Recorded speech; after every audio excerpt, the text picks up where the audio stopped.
हरे कृष्णा। श्रील प्रभुपाद की जय।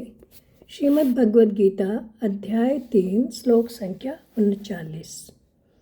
आवृतं ज्ञानं मेतेन ज्ञानिनो नित्यवैरिणा कामरूपेण कौन्तेय दुष्पुरेणानलेन च। अर्थात भगवान कह रहे हैं कि इस प्रकार ज्ञान में जीवात्मा की शुद्ध चेतना उसके काम रूपी नित्य वैरी शत्रु से ढकी रहती है, जो कभी भी तुष्ट नहीं होता है और अग्नि के समान जलते रहता है।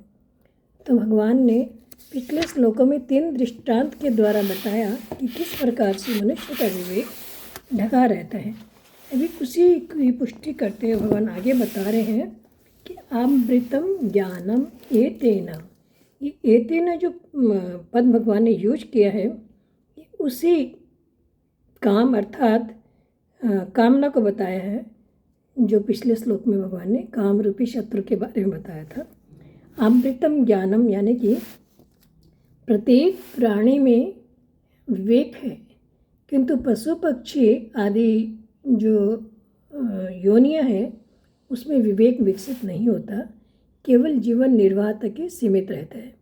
परंतु मनुष्य में यदि कामना न हो तो ये विवेक विकसित हो सकता है, क्योंकि कामना के कारण ही मनुष्य का विवेक ढका रहता है। आवृतम ज्ञानम यानी ज्ञान ढका रहता है एतेन यानी उस कामना रूपी पाप के द्वारा। आगे भगवान बता रहे हैं ज्ञानी नो नित्य वैरिणा। ये ज्ञानी न शब्द जो भगवान ने प्रयोग किए हैं, ये ऐसे मनुष्यों के लिए हैं जो साधना में लगे हुए हैं, विवेकशील जो साधक हैं उनके लिए भगवान ने यह यूज किया है, क्योंकि विवेकशील साधक ही इस काम रूप बैरी को पहचानता है और इसका नाश करता है।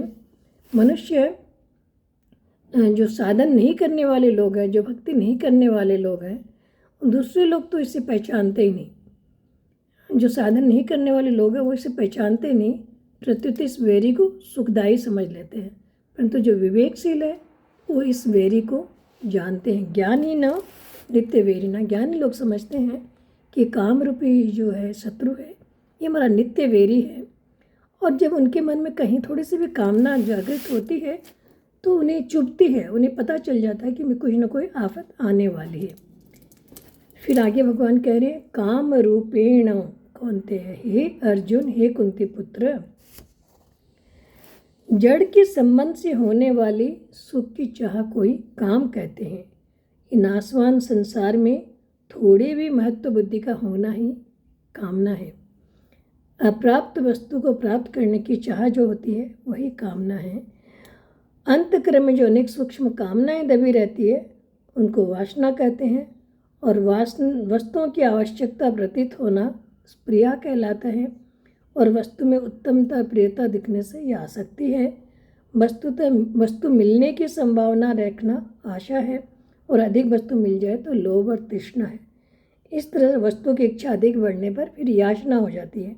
ये सभी के सभी काम के रूप है। ये काम के उत्पन्न होने से इतनी सारी इच्छाएं उत्पन्न हो जाती हैं। फिर भगवान ने बताया दुष्पुरेणाम नलेन च, हे अर्जुन, इसको तृप्त करना बहुत मुश्किल है, कभी तृप्त नहीं होती। जैसे अग्नि में घी की आहुति का डालते रहते हैं तो अग्नि कभी भी तृप्त नहीं होती, बल्कि बढ़ती जाती है।